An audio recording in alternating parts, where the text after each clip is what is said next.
भारतीय जनता पक्षाने जे राजकारण सुरू केलेलं आहे, ज्यांच्यावरती आरोप केले तेच आज भारतीय जनता पक्षासोबत मांडीला मांडी लावून सरकारमध्ये स्थापन झाले आणि बसलेले आहेत। याचबरोबर शिंदे सरकार लवकरच कोसळण्याची तयारी सुद्धा भारतीय जनता पक्षाने तयारी केलेली आहे।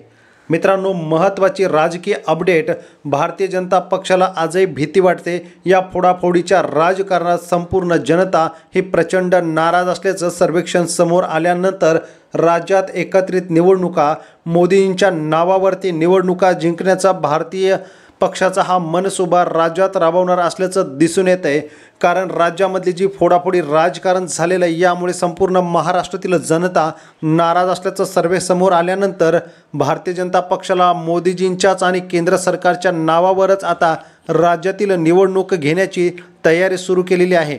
त्याच बाबतीमध्ये भारतीय जनता पक्षाने खाजगी कंपन्यांकडून आता सर्वेक्षण करून भारतीय जनता पक्षाला दोन्ही निवडणुका एकत्र झाल्या तर किती प्रमाणात फायदा होईल आणि मुख्यमंत्री आपला बसेल का, याबाबतची सर्वेक्षण सुरू केल्यामुळे आता येत्या काळामध्ये शिंदे सरकार हे बरखास्त होण्याची दाट शक्यता आहे।